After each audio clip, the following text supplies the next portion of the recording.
ओम शांति। आज 7ই আগস্ট 2024 বাবার অমূল্য মধুর প্রাতঃমূল্যি শুনব।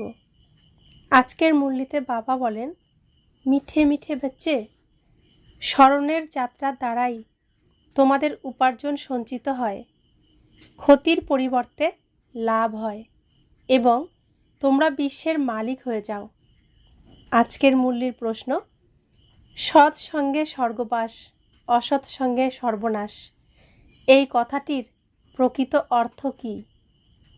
উত্তর, বাচ্চারা, তোমাদের যখন সত্যের সঙ্গ অর্থাৎ বাবার সঙ্গ প্রাপ্ত হয়, তখন তোমাদের উত্তরণ, চড়তি কলা শুরু হয়। রাবণের সঙ্গ হল অসৎ সঙ্গ। এই সঙ্গের দ্বারা তোমাদের অধঃপতন হয়, অর্থাৎ রাবণ তোমাদেরকে ডুবিয়ে দেয়। বাবা তোমাদেরকে উদ্ধার করে পাড়ে নিয়ে যান। বাবারও চমৎকারিত্ব যে তিনি মুহূর্তের মধ্যে এমন সঙ্গ প্রদান করেন যার দ্বারা তোমাদের গতি সদ্গতি হয়ে যায়। সেই জন্য বাবাকে জাদুকরও বলা হয়। আমরা অসুরের দুনিয়ায় দুঃখের সাগরে হাবুডুবু খাচ্ছিলাম। বাবা আসলেন, সেই সাগর থেকে 1 সেকেন্ডে তুলে নিলেন, তুলে নিজের কাছে নিয়ে আসলেন। আর এখন সুখ, শান্তি, প্রেম, আনন্দ, জ্ঞান, পবিত্রতা, শক্তি সব কিছু দিয়ে আমাকে ভরপুর করে দিচ্ছেন। সমস্ত দুঃখ থেকে মুক্তি দিচ্ছেন, আমাকে পরিষ্কার পরিচ্ছন্ন করে দিচ্ছেন, সমস্ত নোংরা ধুয়ে দিচ্ছেন, পরিষ্কার করে দিচ্ছেন। ওম শান্তি। বাচ্চারা স্মরণে বসেছিল, একেই স্মরণের যাত্রা বলা হয়।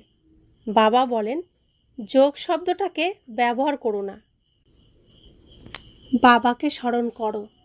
তিনি হলেন সকল আত্মার পিতা, পরম পিতা, পতিত পাবন। এই পতিত পাবনকেই স্মরণ করতে হবে। বাবা বলেন, সকল দৈহিক সম্বন্ধকে ভুলে গিয়ে কেবল বাবাকে স্মরণ করো। বলা হয়, আমি মরলে আমার কাছে এই দুনিয়াও মৃত। দেহ সহ দৈহিক দুনিয়ার সকল সম্বন্ধ যা কিছুই দেখতে পাওয়া যায় সেগুলোকে স্মরণ করা উচিত নয়। কেবল বাবাকে স্মরণ করলেই তোমাদের পাপ ভস্ম হবে। তোমরা আত্মারা জন্ম জন্মান্তর ধরে পাপ করে এসেছো। এই দুনিয়াটাই হলো পাপ আত্মাদের দুনিয়া। সত্যযুগ হলো পুণ্য আত্মাদের দুনিয়া। কিন্তু সকল পাপ নাশ হয়ে কিভাবে পুণ্য সঞ্চিত হবে? নিশ্চয়ই বাবাকে স্মরণ করলেই জমা হবে। আত্মার মধ্যে মন বুদ্ধি রয়েছে, সুতরাং বুদ্ধির দ্বারাই আত্মাদের স্মরণ করতে হবে। বাবা বলেন, তোমাদের যত আত্মীয় পরিজন রয়েছে তাদের সবাইকে ভোলো। তারা সকলেই একে অপরকে দুঃখ দেয়। প্রথম পাপ হলো কাম কাটারি চালানো। 2 নম্বরে মানুষ কোন পাপ করে? যে বাবা হলেন সকলের সদ্গতি দাতা, যিনি সন্তানদেরকে অসীম সুখ প্রদান করেন, অর্থাৎ স্বর্গের মালিক বানান, তাকেই সর্বব্যাপী বলে দেয়। এটা হলো পাঠশালা। তোমরা এখানে পড়তে এসেছো। এই লক্ষ্মীনারায়ণ হলো তোমাদের এইম অবজেক্ট, তোমাদের উদ্দেশ্য। তোমাদের প্রত্যেককে লক্ষ্মীনারায়ণের মতোই হয়ে উঠতে হবে। অন্য কেউই এরকম বলতে পারবে না। তোমরা জানো যে এখন আমাদেরকে পবিত্র হয়ে পবিত্র দুনিয়ার মালিক হতে হবে। আমরাই বিশ্বের মালিক ছিলাম। পুরো 5000 বছর অতিক্রান্ত। দেবী দেবতারাই তো বিশ্বের মালিক, তাই না? কত শ্রেষ্ঠ পদ এটা। নিশ্চয়ই বাবাই এরকম বানাবেন, স্বয়ং ভগবানই এরকম বানাবেন। বাবাকেই পরমাত্মা বলা হয়। তার আসল নাম শিব, কিন্তু তার অনেক নাম রেখে দিয়েছে। যেমন বম্বেতে বাবুলনাথের মন্দির রয়েছে, অর্থাৎ যিনি কাঁটার জঙ্গলকে ফুলের বাগানে পরিণত করেন। নয়তো তার আসল নাম একটাই, সেটা হলো শিব। এনার মধ্যে প্রবেশ করার পরেও তার নাম শিবই থাকে। শ্রীকৃষ্ণের অন্তিম জন্মের অন্তিম শরীরে প্রবেশ করার পরও তার নাম শিবই থাকে। আর শ্রীকৃষ্ণের অন্তিম জন্মের নাম দাদা লেখরাজ, সেই নামকে পরিবর্তন করে শিব বাবা ব্রহ্মা রাখেন। তোমাদের এই ব্রহ্মাকে স্মরণ করার দরকার নেই, ইনি একজন দেহধারী। তোমাদেরকে বিদেহীকে স্মরণ করতে হবে, যার দেহ নেই, যিনি আত্মা, তাকেই স্মরণ করতে হবে। তোমরা আত্মারা এখন পতিত হয়ে গেছো, একে পবিত্র বানাতে হবে।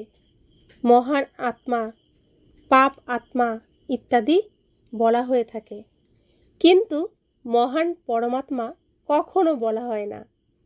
কেউ কখনো নিজেকে ঈশ্বর কিংবা পরমাত্মা বলতে পারে না।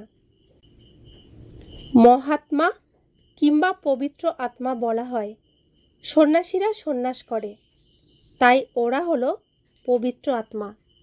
বাবা বুঝিয়েছেন যে ওরাও সকলে পুনর্জন্ম নেয়।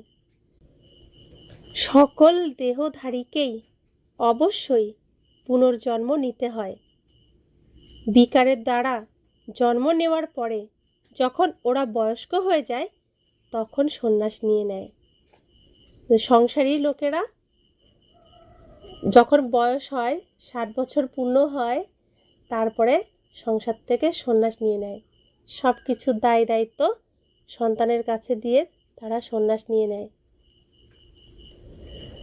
দেবতারা এরকম করে না, কারণ ওরা সর্বদাই পবিত্র থাকে।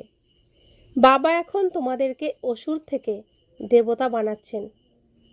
দিব্যগুণ ধারণ করলে তোমরা দৈবী সম্প্রদায়ের অন্তর্ভুক্ত হয়ে যাবে।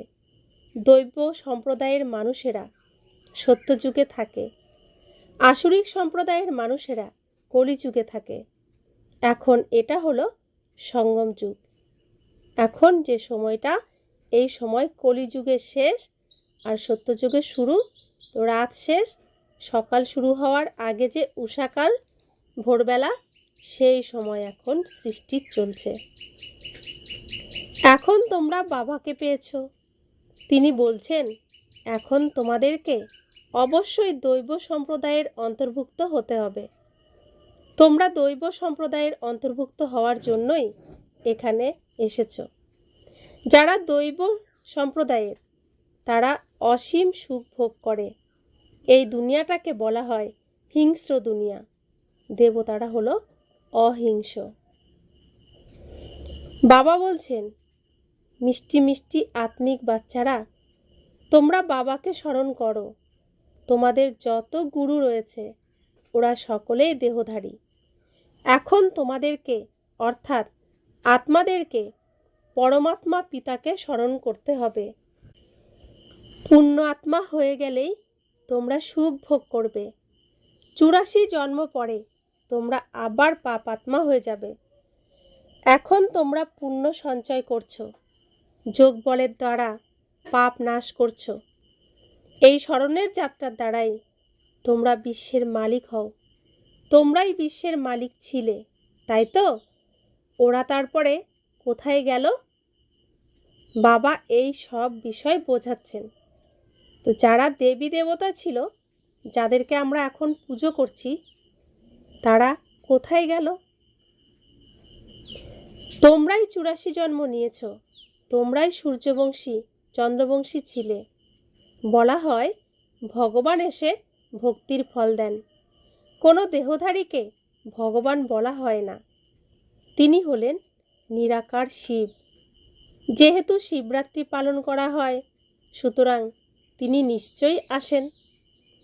কিন্তু তিনি বলছেন, আমি তোমাদের মতো জন্মগ্রহণ করি না। আমাকে একটা শরীর লোন নিতে হয়, আমার নিজের কোনো শরীর নেই। যদি থাকতো তাহলে সেই শরীরের একটা নামও থাকতো। ব্রহ্মা তো এনার নাম, ইনি সন্ন্যাস করেছেন, তাই এনার নাম ব্রহ্মা রাখা হয়েছে। তোমরা হলে ব্রহ্মা কুমার এবং ব্রহ্মা কুমারী, নয়তো ব্রহ্মা এলো কোথা থেকে? ব্রহ্মা হলেন শিবের সন্তান। শিব বাবা তার সন্তান ব্রহ্মার মধ্যে প্রবেশ করে তোমাদেরকে জ্ঞান দেন। ব্রহ্মা, বিষ্ণু এবং শঙ্কর হল এনার সন্তান। নিরাকার পিতার সকল সন্তানরাও নিরাকার। আত্মারা এখানে এসে শরীর ধারণ করে ভূমিকা পালন করে। বাবা বলেন, আমি পতিতদেরকে পবিত্র বানানোর জন্যই আসি। আমি এই শরীরটাকে লোন নিই। এগুলো হলো শিব ভগবানুবাচ। কৃষ্ণকে ভগবান বলা যাবে না। ভগবান অদ্বিতীয়, অর্থাৎ তিনি দ্বিতীয় হন না, অর্থাৎ দ্বিতীয় জন্ম তার আর হয় না, দ্বিতীয় শরীরও তার নেই। তিনি আত্মা, আত্মাই থাকেন সব সময়। তার একটাই রূপ, তিনি আত্মা, পরম আত্মা।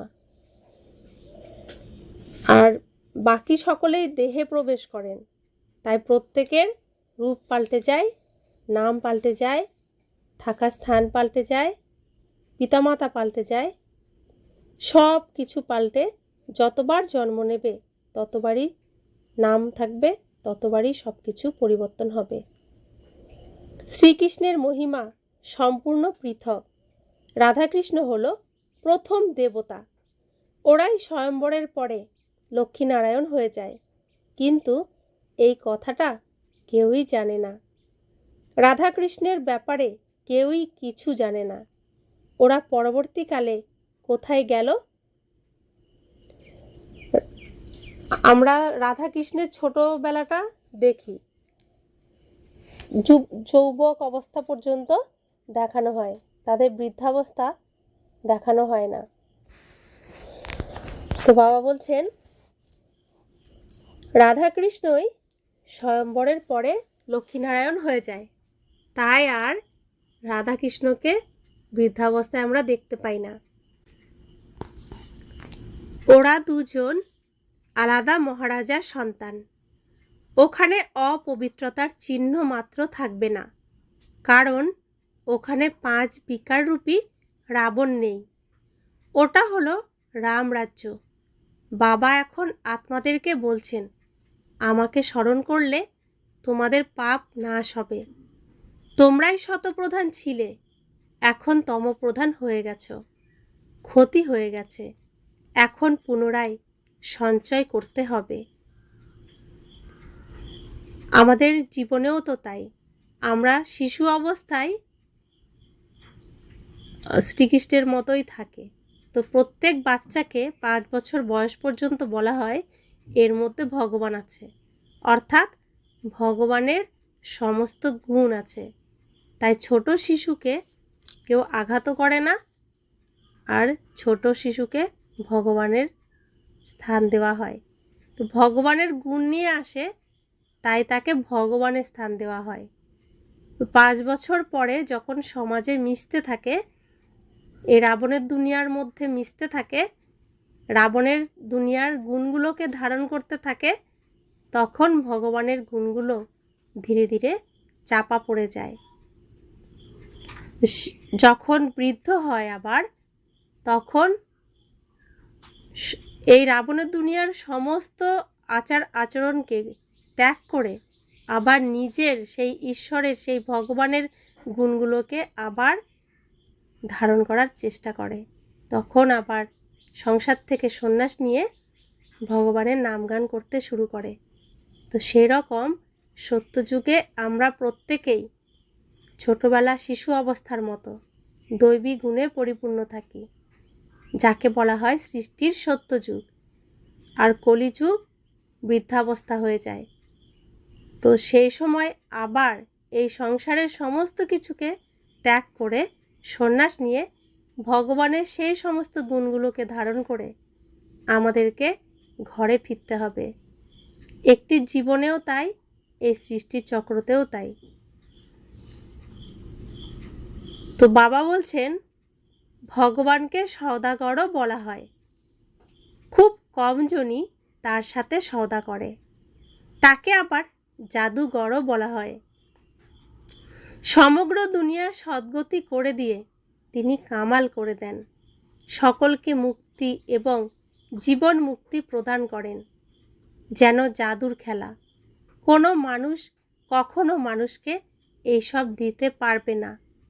তোমরা 63 জন্ম ধরে ভক্তি করে এসেছ, কেউ কি এরকম ভক্তি করে সদ্গতি প্রাপ্ত করেছে? কেউ কি সদ্গতি দিতে পেরেছে? হতেই পারে না, একজনও ফেরত যেতে পারে না। অসীম জগতের পিতা সেই সবাইকে ফেরত নিয়ে যান। ফেরত যে কেউ যায়নি তার প্রমাণ হলো পৃথিবীতে এত ভিড়। সন্ন্যাসীরা বলে যে তারা ব্রহ্ম তত্ত্বে লীন হয়ে যায়, ব্রহ্মে লীন হয়ে যায়।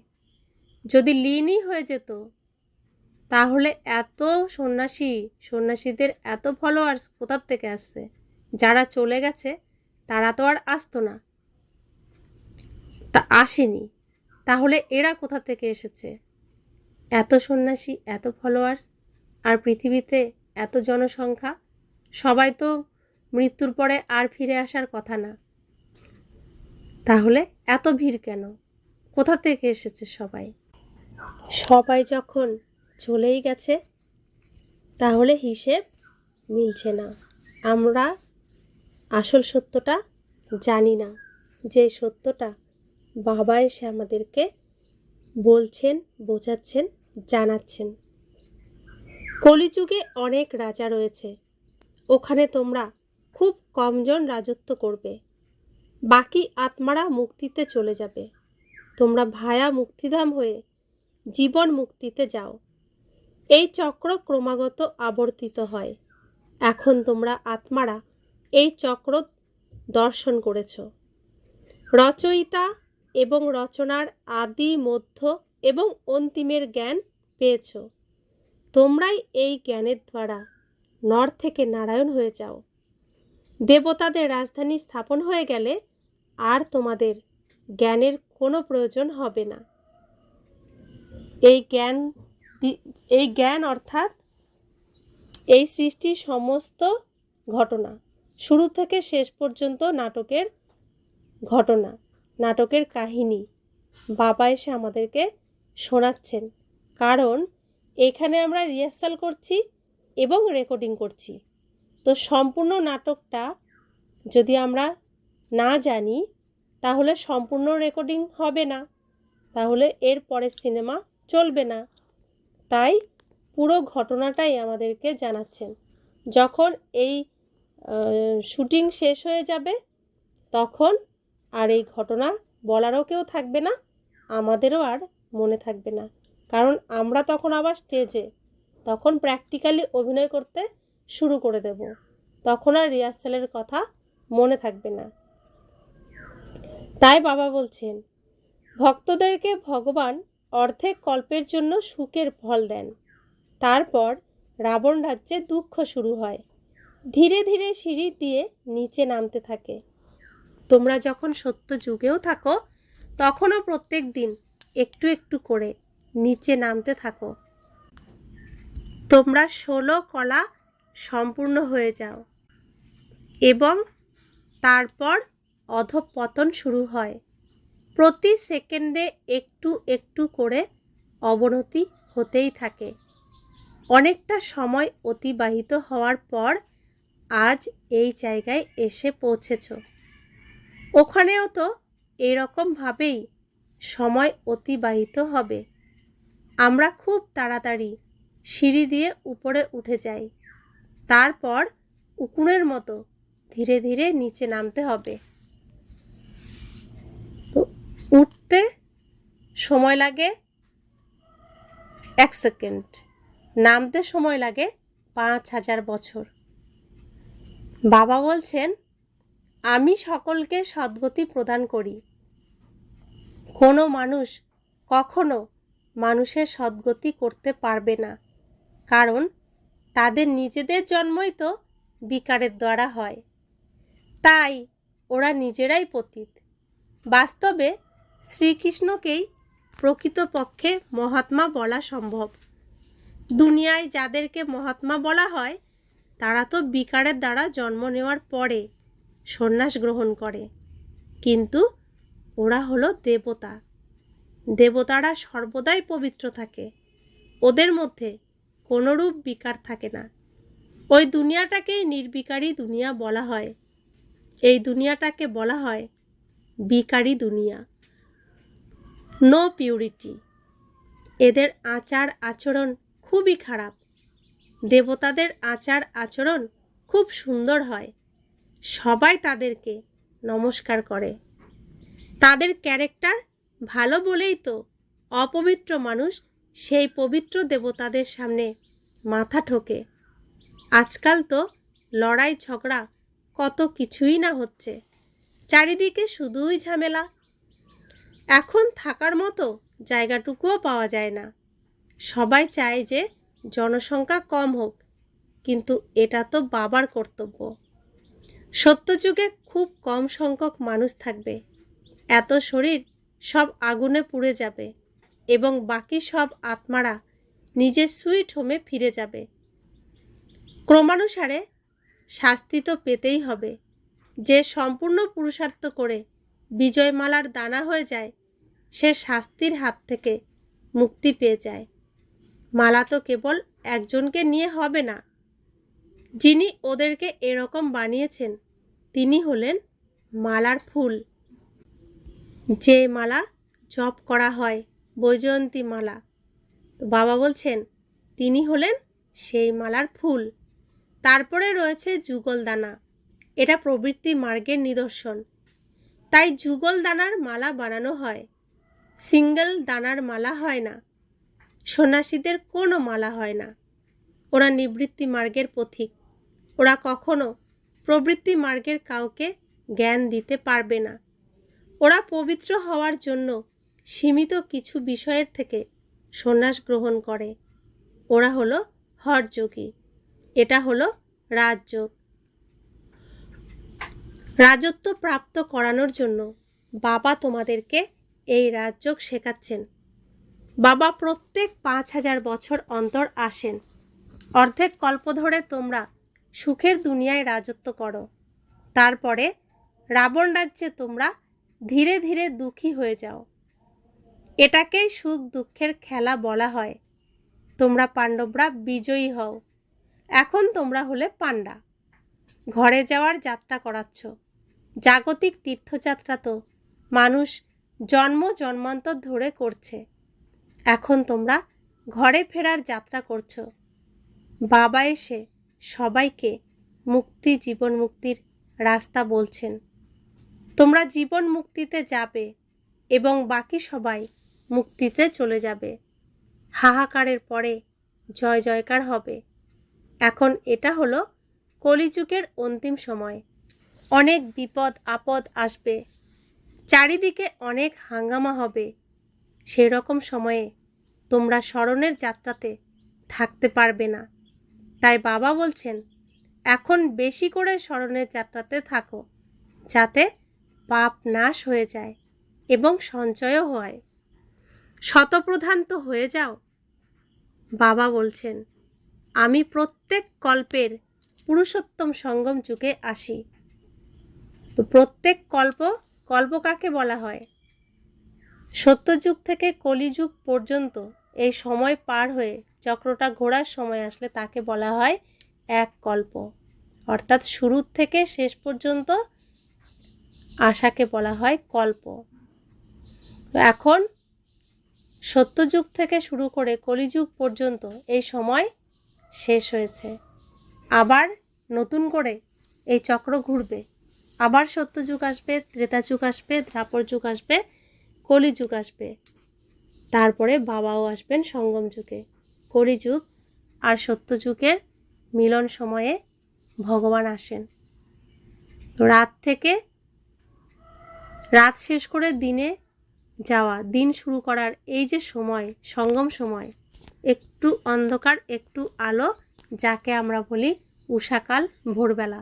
তো সৃষ্টির উষাকালে ভগবান আসেন, তাই প্রত্যেক দিন উষাকালে আমরা যাকে বলি অমৃতবেলা, যে সময় ভগবান আসেন তার সন্তানদের দেখতে। তো বাবা বলছেন, আমি সেই পুরুষোত্তম সঙ্গম যুগেই আসি। এটা অতি অল্প সময়ব্যাপী ব্রাহ্মণদের যুগ। আমরা দিনটাকে 4 ভাগে ভাগ করি, সকাল, বিকেল, সন্ধ্যা, রাত, গভীর রাত। ভোরবেলাকে আমরা হিসেবে ধরি না। তো ভোরবেলাও তো কিছুটা সময় পাই, অল্প একটু সময়, তবুও সেই সময় তো থাকে। তো সৃষ্টিতেও সেরকমই 4 যুগ, সত্যযুগ, ত্রেতাযুগ, দ্বাপর যুগ, কলিযুগ। তারপরে একটু সময়ের জন্য সঙ্গম যুগ হয়। তো সেই সঙ্গম যুগের কথা আমরা তো কেউ জানতাম না, বাবা এসে আমাদেরকে জানিয়েছেন। বাবা বলছেন, অতি অল্প সময়ব্যাপী ব্রাহ্মণদের যুগ, 100 বছরের যুগ, খুবই অল্প সময়। টিকি হলো ব্রাহ্মণদের চিহ্ন। ব্রাহ্মণ, দেবতা, ক্ষত্রিয়, বৈশ্য এবং শূদ্র, এই চক্র ক্রমাগত আবর্তিত হতে থাকে। ব্রাহ্মণদের বংশ খুব ছোট হয়। বাবা এই ছোট যুগে এসে তোমাদেরকে শিক্ষা দেন। তোমরা হলে সন্তান, স্টুডেন্ট এবং ফলোয়ার্স, সবই একজনের। এই রকম কোনো মানুষ নেই যিনি একাধারে পিতা আবার শিক্ষা প্রদানকারী শিক্ষক, অর্থাৎ সৃষ্টির আদি মধ্য অন্তিমের জ্ঞান দেন, আবার সাথে করে নিয়েও যান। কোনো মানুষই এরকম হতে পারবে না। তোমরাই এখন এইসব কথা বুঝতে পারছো। সত্যযুগেও প্রথমে খুবই ছোট বংশ থাকবে, বাকি আত্মারা সবাই শান্তিধামে চলে যাবে। বাবাকে বলা হয় সকলের সদ্গতি দাতা। হে পতিত পাবন পিতা, তুমি এসো, এরকমভাবে বাবাকে আহ্বান করা হয়।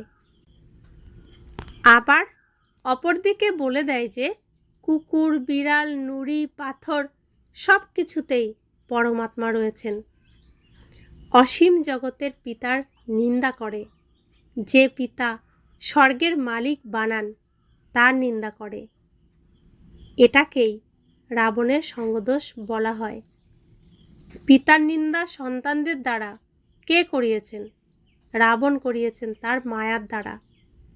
সৎসঙ্গে স্বর্গবাস আর অসৎসঙ্গে সর্বনাশ, এই কথাটিও এই সঙ্গম যুগেই বাবা বুঝিয়েছেন। আর এই কথাটি প্রচলিত রয়েছে দ্বাপর যুগ থেকে এখনো পর্যন্ত। রাবণ রাজ্য শুরু হওয়ার সাথে সাথে তোমাদের অধঃপতন শুরু হয়। বাবা এসে তোমাদের অবস্থার উন্নতি করেন। বাবা এসে যখন মানুষ থেকে দেবতা বানান তখন সকলের কল্যাণ হয়ে যায়। এখন প্রায় সকলেই এখানে আছে। যে কয়েকজন এখনো অবশিষ্ট আছে তারাও চলে আসবে। যতদিনে নিরাকারী দুনিয়া থেকে সকল আত্মা চলে আসবে ততদিনে তোমরাও পরীক্ষায় ক্রমানুসারে উত্তীর্ণ হতে থাকবে। এটা হলো আধ্যাত্মিক কলেজ। আত্মিক পিতা তার আত্মিক সন্তানদেরকে পড়ানোর জন্য আসেন। রাবণ রাজ্য শুরু হওয়ার পর শরীর ত্যাগ করে অপবিত্র রাজা হয়েছ এবং পবিত্র দেবতাদের কাছে মাথা ঠুকতে শুরু করেছ। আত্মাই পতিত অথবা পবিত্র হয়। আত্মা পতিত হয়ে গেলে শরীরটাও পতিত পাওয়া যায়। নিখাদ সোনাতে যদি খাদ মেশানো হয় তবে অলঙ্কারটাও খাদ মিশ্রিত হয়ে যায়, কিন্তু আত্মার মধ্যে থেকে খাদ কিভাবে বেরোবে? এর জন্য যোগ অগ্নি প্রয়োজন। এর দ্বারাই তোমাদের বিকর্ম বিনাশ হবে। আত্মার মধ্যে রূপা, তামা, লোহা ইত্যাদি মিশে গেছে। এগুলো হলো খাদ। আত্মা হলো সত্যিকারের সোনা, এখন অশুদ্ধ হয়ে গেছে। কিন্তু এই খাদ বের হবে কিভাবে? এর জন্য যোগ অগ্নি প্রয়োজন।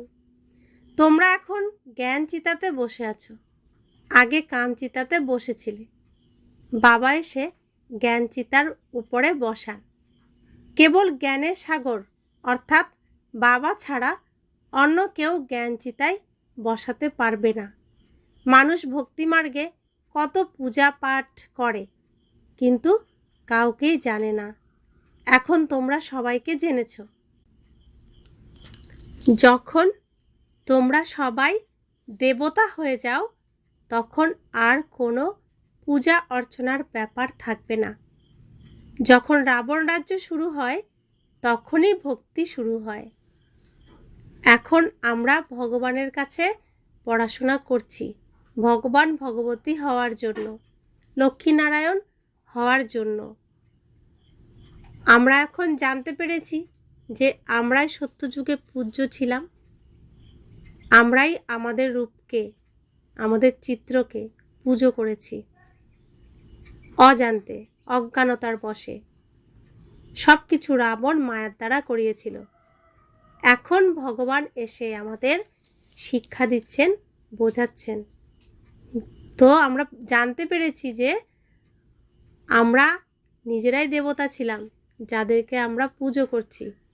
তো এখন দেবতার গুণ ধারণ করতে হবে। পুজো করলে কিছু হবে না, পুজো তো অনেক করা হয়েছে। এবার যার পুজোই আমি করছি তার গুণকে ধারণ করতে হবে, ধারণ করে নিজেকে দেবীর মতো তৈরি করতে হবে। তবেই তো রাবণ আর রাবণের অশুভ শক্তি এই পৃথিবী থেকে দূর হবে। সেজন্য এখন আমরা যারা পূজা করছি, তারা যখন সম্পূর্ণ দৈবী গুণ ধারণ করব, তখন আর পূজা করার প্রয়োজন থাকবে না। তো ব্রহ্মা বাবা রূপে এই সৃষ্টির সমস্ত কথা শিব বাবা শোনাচ্ছেন। শ্রীকৃষ্ণ সত্যযুগে ছোট শিশু, আর শ্রীকৃষ্ণ কলিযুগে বৃদ্ধ ব্রহ্মা। আমরা সংসারে ব্রহ্মা অর্থাৎ ব্রহ্মা যাদেরকে বলি, তাদের কাছ থেকে সমস্ত ঘটনা, বাড়ির সমস্ত ঘটনা, সমাজের সমস্ত ঘটনা জানতে পারি। তারা ছোট ছোট বাচ্চাদের গল্প শোনায়, গল্প শুনিয়ে সমস্ত জ্ঞান ভরে দেয়। তো সেরকম শ্রীকৃষ্ণ ব্রহ্মা রূপে আমাদেরকে এই সৃষ্টির সমস্ত কাহিনী শোনাচ্ছেন, শিব বাবা ব্রহ্মা দ্বারা শোনাচ্ছেন। তো বাবা বলছেন যে এই শিক্ষা, এই পড়াশোনা খুব ভালোভাবে করো। নাম্বার 1 পজিশানে তোমাদের আসতে হবে, পুরুষার্থ খুব ভালোভাবে করো। अच्छा, मीठे मीठे सिखिले दे बच्चों प्रति मात पिता बाप दादा का याद प्यार और गुड मॉर्निंग। रूहानी बाप की रूहानी बच्चों को नमस्ते। हम रूहानी बच्चों की रूहानी मात पिता बाप दादा को याद प्यार, गुड मॉर्निंग और नमस्ते नमस्ते नमस्ते। शुक्रिया बाबा, शुक्रिया बाबा, शुक्रिया। ধারণার জন্য মুখ্য সার। শাস্তির হাত থেকে মুক্তি পাওয়ার জন্য বিজয় মালার দানা হওয়ার পুরুষার্থ করতে হবে। আধ্যাত্মিক পান্ডা হয়ে সবাইকে শান্তিধাম অর্থাৎ ঘরে যাওয়ার যাত্রা করাতে হবে। আমরা এইটুকু জানি, পৃথিবীতে আমরা এসেছি শ্রেষ্ঠ কর্ম করার জন্য। তো শ্রেষ্ঠ কর্ম বলতে আমরা কি বুঝতাম? অন্যের উপকার করা, সাহায্য করা, ভালো ব্যবহার করা, এটাই বুঝতাম। এখন আমরা কি বুঝেছি?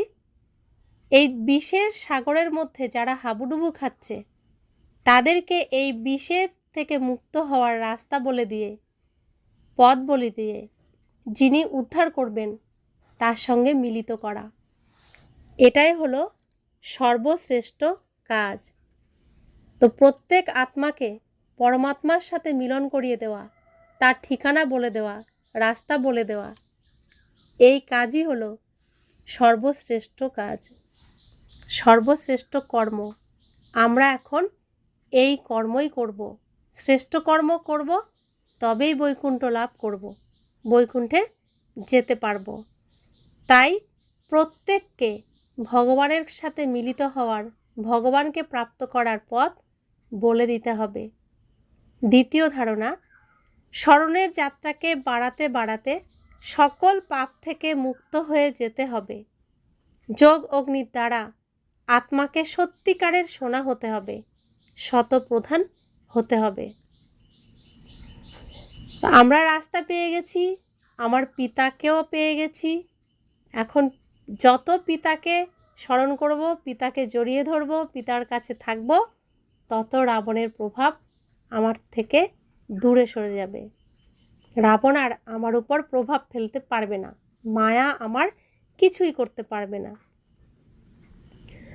তো যত আমি বাবার কাছে থাকব, তিনি পরশ পাথর, তত আমি লোহার থেকে খাঁটি সোনা হতে থাকব।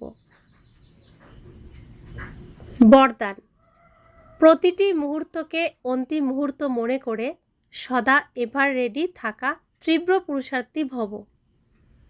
নিজের অন্তিম মুহূর্তের কোনো ভরসা নেই, সেজন্য প্রত্যেক মুহূর্তকে অন্তিম মুহূর্ত মনে করে এভার রেডি থাকো। বাবা আমাদের অষ্টশক্তি দিয়েছেন, শক্তি ভরে দিয়েছেন। তো সেই শক্তির মধ্যে প্রথম শক্তি হলো গুটিয়ে নেওয়ার শক্তি। সবসময় রেডি, আমার জিনিসপত্র সব কিছু রেডি করে রেখে দিতে হবে। যখনই ডাক আসবে তখনই আমি চলে যাব। তো বাবা বলছেন এভার রেডি অর্থাৎ তীব্র পুরুষার্থী। এটা ভেবো না যে এখন বিনাশ হতে কিছু টাইম লাগবে, ততক্ষণে তৈরি হয়ে যাব। বিনাশ কাকে বলে? যখনই আমার এই শরীরের নাশ হবে তখনই বিনাশ, সেটা যে কোনো মুহূর্তেই হতে পারে। তো সেই জন্য কোনো সময় নির্ধারিত রয়েছে, আমি জেনেও সেই সময়কে না জানার কারণে সব সময় নিজেকে রেডি রাখতে হবে। সেই সময় কখন চলে আসে, কখন আমাকে যেতে হবে, তাই রেডি থাকতে হবে। বাবা বলছেন প্রত্যেক মুহূর্ত হলো অন্তিম মুহূর্ত, সেই জন্য সদা নির্মোহী, নির্বিকল্প, নির্ব্যর্থ, ব্যর্থও নয়, তখনই বলা হবে এভার রেডি।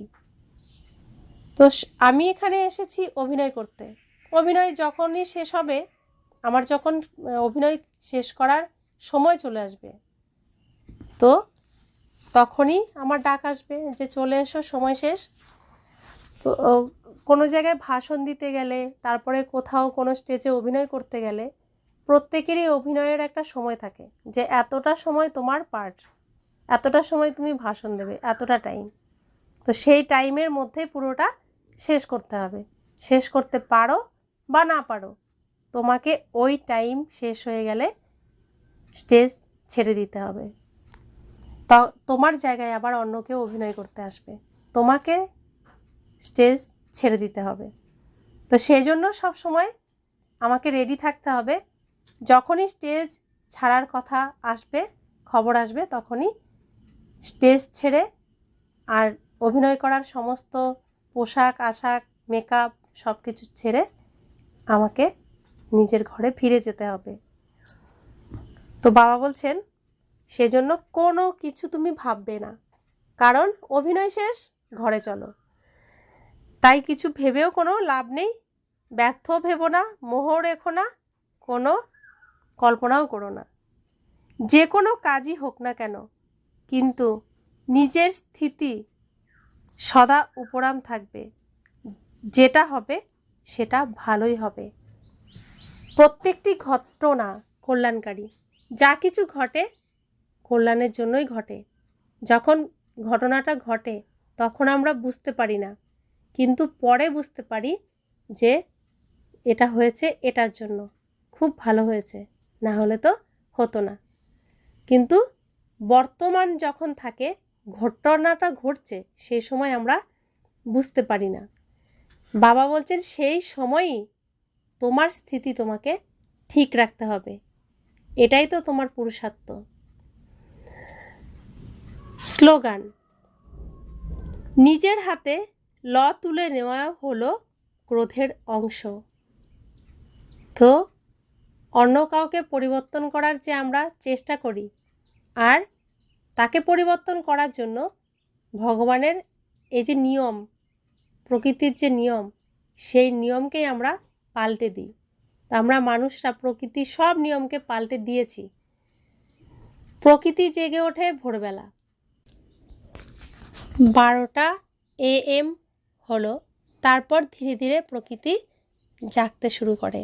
তো ভোরবেলা প্রকৃতি জেগে ওঠে, পাখিরা বুঝতে পারে, পশু পাখিরা বুঝে ওরা প্রকৃতির নিয়মে আর ঈশ্বরের শ্রীমতে চলেই তারা ঘুম থেকে উঠে যায়। তাদের মধ্যে কখনো নিয়মের পরিবর্তন হয় না, ভগবানের নিয়মেই তারা চলতে থাকে। আর আমরা মানুষরা কি করি, যখন প্রকৃতি জাগতে থাকে তখন আমরা ঘুমাতে যাই, আর যখন প্রকৃতি সম্পূর্ণ জেগে ওঠে তখন আমাদের গভীর ঘুম। বেশিরভাগ মানুষই অনেক বেলা করে ঘুম থেকে ওঠে। তো প্রকৃতি উঠে গেল কোন সময়, আর আমার শরীররূপী প্রকৃতিকে আমি জাগাচ্ছি কখন? প্রকৃতি ঘুমায় কখন? যখন সূর্য অস্ত যায় প্রকৃতিও রেডি হয়ে যায় ঘুমানোর জন্য। আমার প্রকৃতিকে তখন কি করি, বাইরে আমরা ঘুরতে যাই, রেস্টুরেন্টে যাই বা বিভিন্ন জায়গায় যাই, ঘুরতে যাই। প্রকৃতি ঘুমাতে যাচ্ছে আর আমরা তখন বাইরে ঘুরতে যাচ্ছি। তো প্রকৃতির বিরুদ্ধে, নিয়মের বিরুদ্ধে আমি চলছি। আমার খাবার দাবার সব কিছু এই প্রকৃতির বিরুদ্ধে। একমাত্র মানুষই প্রকৃতির বিরুদ্ধে, ভগবানের নিয়মের বিরুদ্ধে চলে। বাকি পশু পাখি গাছপালা, সূর্য, চাঁদ, হাওয়া, বাতাস, জল, সমস্ত কিছুই ঈশ্বরের নিয়মে চলে, ভগবানের নিয়মেই চলে। তারা প্রত্যেকে নির্দিষ্ট সময়ে তাদের ডিউটি দেয়। কিন্তু আমরা মানুষরা ভগবানের কোনো নিয়ম মানি না। আমরা না মেনে সব কিছুকে নিজের নিয়মে চালাতে চেষ্টা করি, আর যার পরিণতি হলো এই পৃথিবীর, এই কলিযুগের, এই সৃষ্টির বিনাশ। এর জন্য শুধুমাত্র আমরা মানুষরাই দায়ী। কারণ ভগবানের নিয়মকে আমরা পরিবর্তন করতে যাই, ভগবানের বিরুদ্ধে আমরা কাজ করি। এই প্রকৃতির নিয়মকে না মেনে অনিয়মে চলে আমরাই আমাদের বিনাশের কারণ হয়ে গেছি। তাই ভগবান এসে আমাদের হাত থেকে এই প্রকৃতির আইনকে, লকে নিজের হাতে নিয়েছেন এবং প্রত্যেকটি বাচ্চাকে শোধরানোর জন্য শিক্ষা দিচ্ছেন। ওম শান্তি।